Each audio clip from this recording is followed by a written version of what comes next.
नमस्कार दोस्तों। Daily news India 1.0 में आपका बहुत बहुत स्वागत है। दोस्तों, इजराइल भी कोई छोटा मोटा चोर नहीं है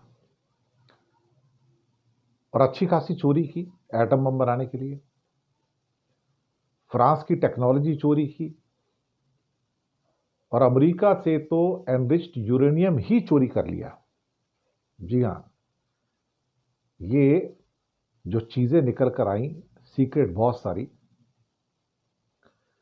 कहने को तो जूस लॉबी बहुत स्ट्रांग थी और जूस में बहुत सारे वैज्ञानिक भी थे, साइंटिस्ट भी थे और 1952 के अंदर ही एटॉमिक एनर्जी कमीशन उनका बन गया था इजराइल का।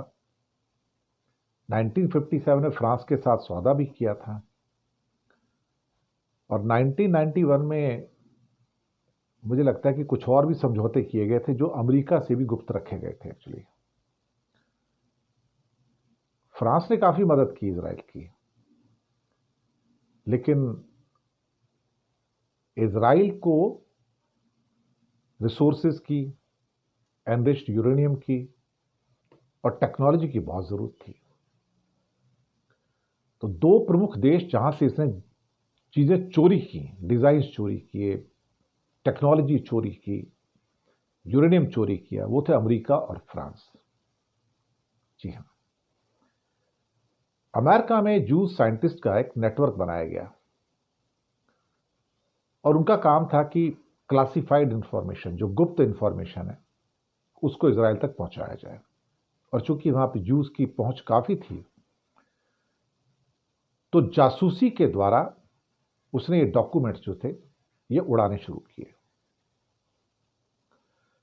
और उसके द्वारा उसने अमेरिकी डिजाइन्स और साथ में फ्रांस के डिजाइन्स को भी रिक्रिएट किया और अपनी टेक्नोलॉजी को रिफाइन किया।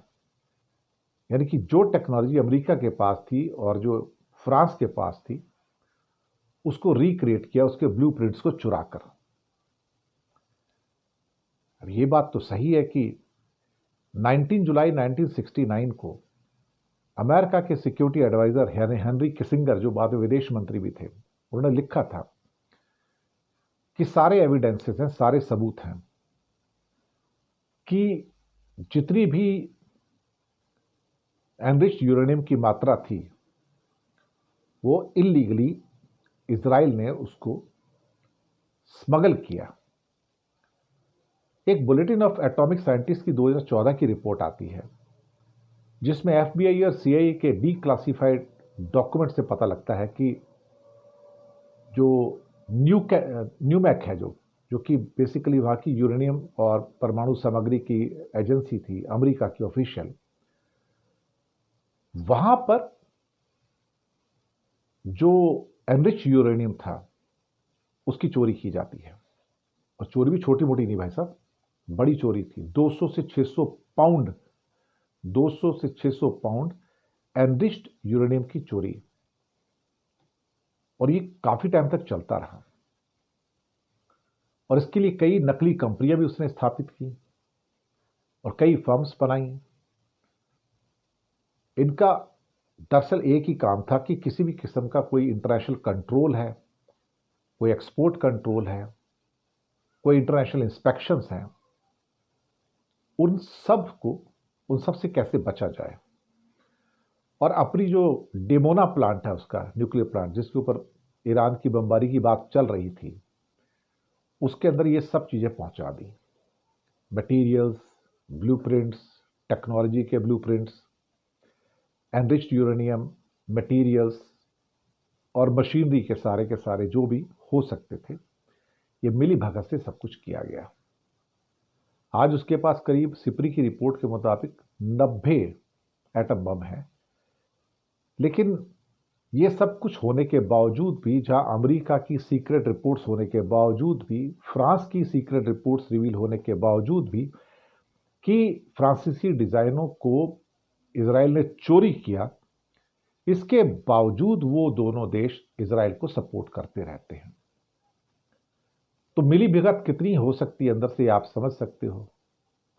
और इजराइल ने अपनी जासूसी ऑर्गेनाइजेशन पे इसके लिए पूरा भरोसा किया और जूस वैज्ञानिकों का, ज्यूज साइंटिस्ट का अच्छा खासा बड़ा नेटवर्क बनाया, जिनका एक ही काम था कि दुनिया भर से अलग अलग देशों से, खासतौर से फ्रांस और अमेरिका से चीज़ों को, उनके ब्लूप्रिंट्स को, उनकी टेक्नोलॉजी को, उनके मटेरियल्स को, एनरिच्ड यूरेनियम को कैसे स्मगल किया जाए, और उसमें कामयाब भी हुए वो।